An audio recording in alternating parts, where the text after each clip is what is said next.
little deer, Inefa? Its wounds are beginning to heal. Condition? Stable. So that dog's medicine worked after all. Is it still in pain? Pain is unavoidable. However, it will surely recover soon. Okay, Inefa. Next up, make us some cakes. Oh, and crown cakes too. I bet it's gonna be starving when it wakes up. You are speaking on your behalf, I know, not the deer's. But rest assured, I have a recipe for animal food, which I will prepare shortly. You cannot consume food meant for animals, I know. Hey, I wasn't thinking about stealing a sick deer's lunch, okay? We are. We encountered this deer under a cliff. It appeared to have fallen to the bottom of the cliff and it was badly injured. Therefore, we brought it to a town to visit a doctor. We also acquired medicine for it. Our current plan is to care for the deer until its wounds heal. Afterwards, we will bring it to a nearby forest before returning it to its herd. I know, we have discussed this before. I can take care of it. I'll get up early to feed it. Heck, I'll even brush its fur. The previous time you got up early to feed it, you hugged it and fell back asleep. Both you and the deer only finished half of your breakfast portions. Well, that was that's... When you were brushing its fur yesterday, you played ball with it, successfully distributing its fur to every corner of the room.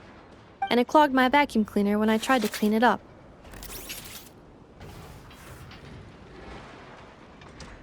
I just couldn't help playing with it. Fine. I'm sorry, I guess. But even if you say all that, No, I want to keep it as a pet. I'm already used to waking up early, giving it water, brushing its fur, then playing with it. If it suddenly leaves, I'll have trouble adjusting. The deer will too.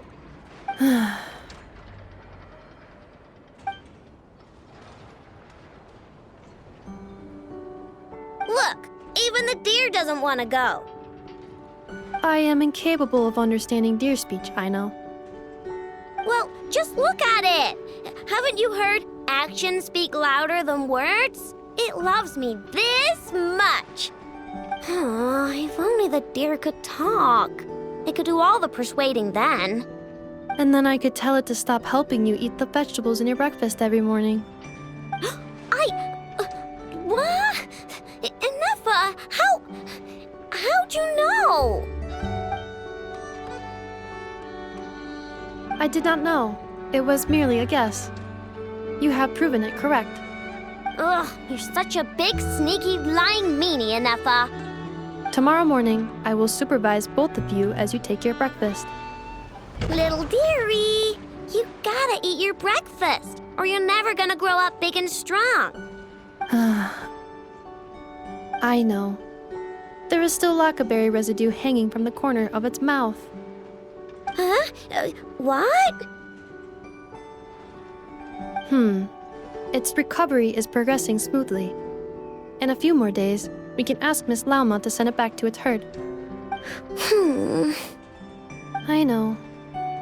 I am sure you know that it deserves to go back home instead of staying with us. But... Did the Lady Moonchanter from the Frost Moon Scions not say as much when she came to treat the deer? Its family might be worried about it. Once it has recovered, it would be best to send it home. I know, but, you know, it obviously hasn't recovered yet. Does your leg still hurt? Do you want to go home? I know. Didn't the Lady Moonchanter promise us that she would come and pick up the deer? When the time comes, let's ask her to listen to what the deer has to say again.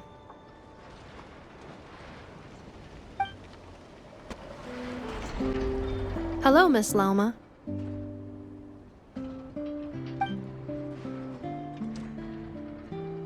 Hi.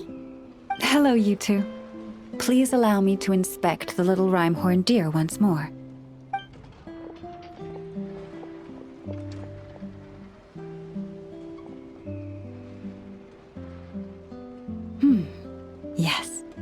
It's doing a lot better now.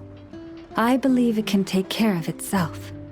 Wait, does that mean you're gonna take it home? Right now? I mean, its leg just got better. I made a perfect protective brace for it, which I haven't gotten the deer to try on yet, but once we get that installed, it'll be able to jump higher than any others in its herd. And there's food, too. Nefa and I made lots of yummy food for the deer to take home because you're not gonna find anything as nice as Nefa's cooking in the forest, I guarantee it. And we also... I know. Can it stay here? Please?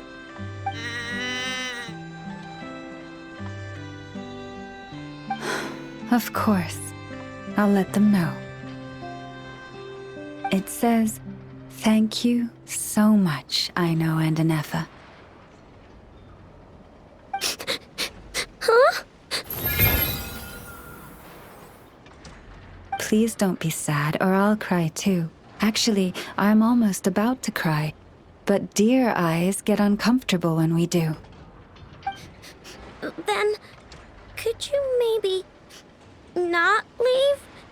I'll make you some super comfortable bedding and get you all the food you could ever want. And I will take responsibility.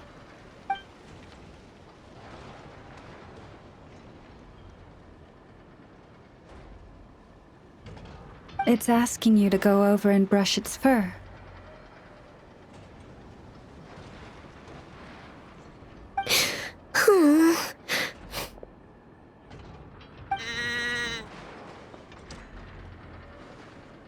Miss Lauma, are you certain you can find its herd? If this deer had truly fallen off a cliff, as you say, then its family must have been working hard to find it. After I take it back, I'll first thoroughly investigate its past movement patterns, as well as the physical characteristics of the herd's leader.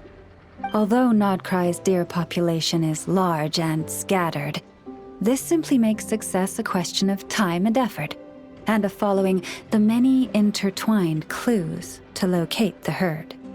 Thank you. We will compile all the information we know and send it to you to aid in your search. Then, will it be staying at the Frost Moon Scions for a while? Can I visit? Of course. The doors of the Frost Moon Scions are forever open to you. But it's still going to go home someday. I know how deer are. They don't stay in one spot for long, which means pretty soon I won't be able to find it again. Yes, it is best for the children of the wild to return to the wild.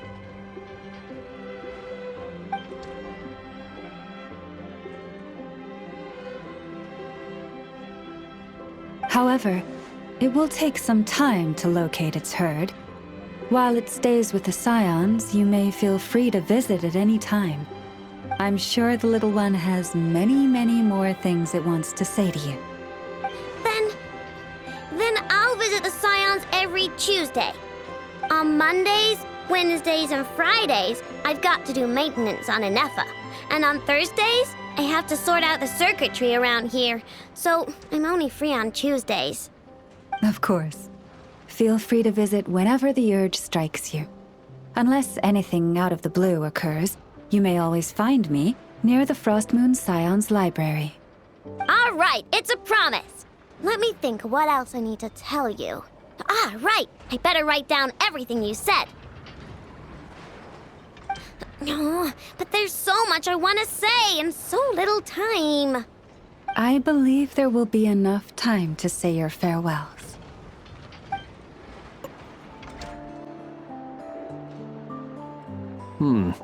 Is no one here?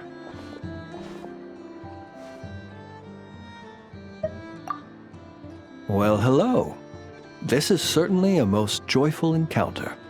Seeing you lifts my spirits after a somewhat disheartening trip.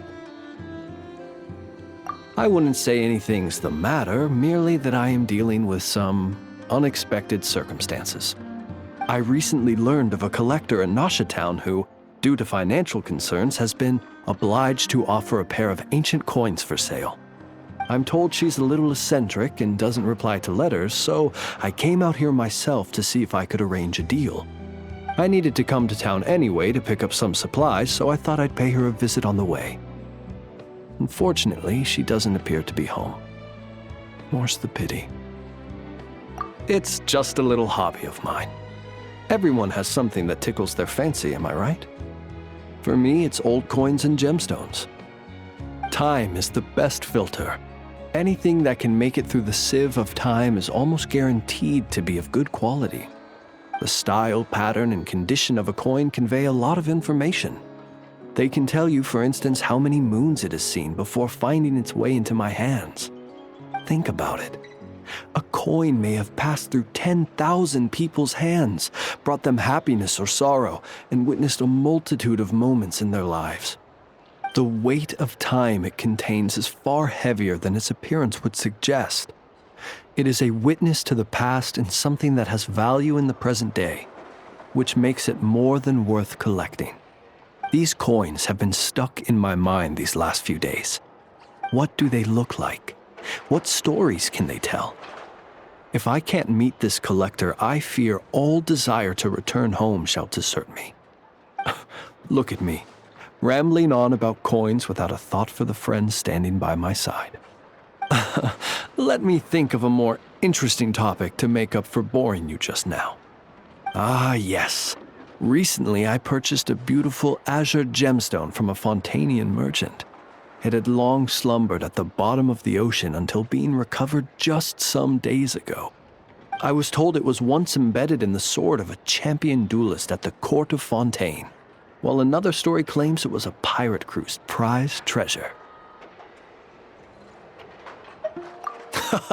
That's exactly what I thought. Whenever a merchant starts waxing lyrical and weaving tales, it's usually a sign that they don't have faith in their wares. Fortunately, I'm very good at appraising a gemstone's true worth, even if its owner hasn't the faintest idea what they're holding. Please, allow me to invite you to my residence once more. I have a feeling you'll appreciate the gem itself, and you may well find my valuation of it quite interesting too. I'll be waiting for you.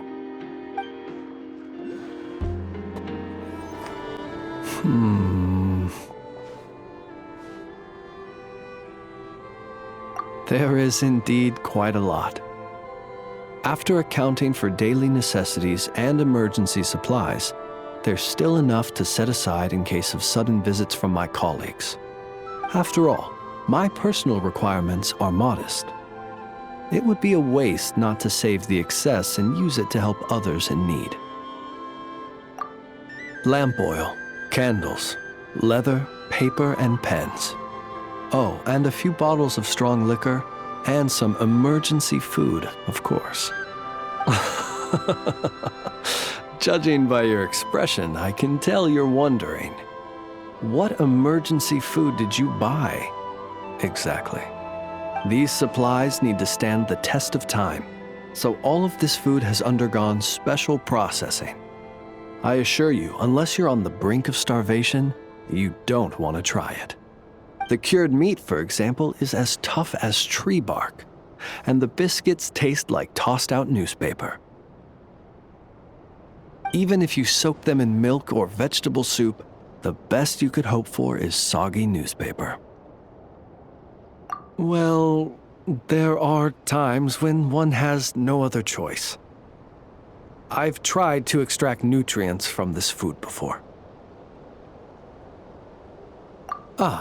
Well, eat might not be the best word to use.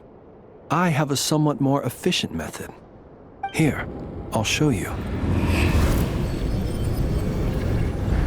I suppose you could call it cooking with fire. There have been a few more desperate moments when I've been trapped alongside other poor souls. You should know, if I were to use the method I've just shown you in front of my colleagues, it might leave them feeling uneasy. And so I have at such times been forced to attempt to swallow this food, as they would.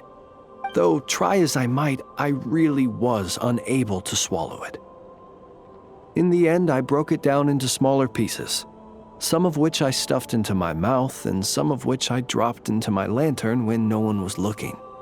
Unfortunately, my colleagues noticed how slowly I was eating and mistook my reluctance for concern, believing I was eating less to allow them more.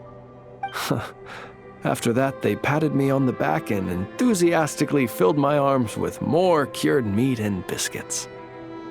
Indeed, I was grateful for their noble act of kindness, and can clearly remember the taste of cured meat and biscuits to this day.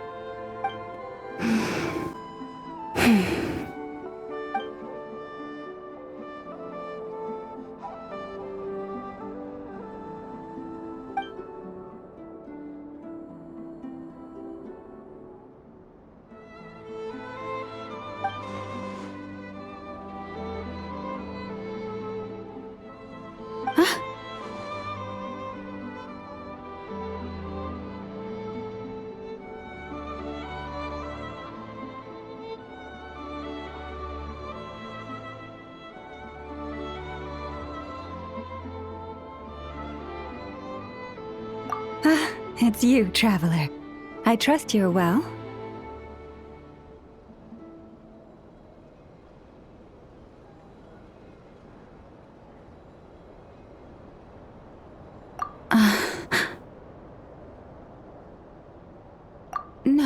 No, that's not it at all.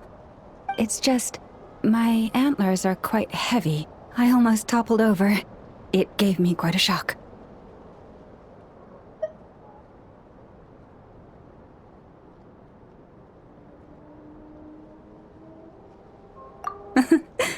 Indeed it does. As you've seen, my antlers are bigger than everyone else's. It can get quite exhausting whenever I have to walk long distances, which is why I try to find the time to come here and rest whenever I can. I fear I must have nodded off this time, however.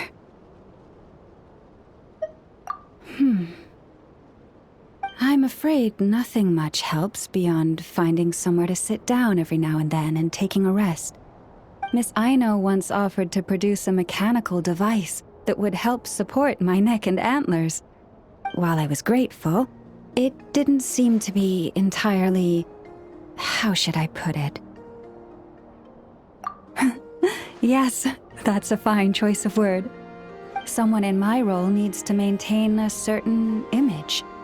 As Moon Chanter of the Frost Moon Scions, it would be unseemly to appear in public with a machine around my neck. Indeed.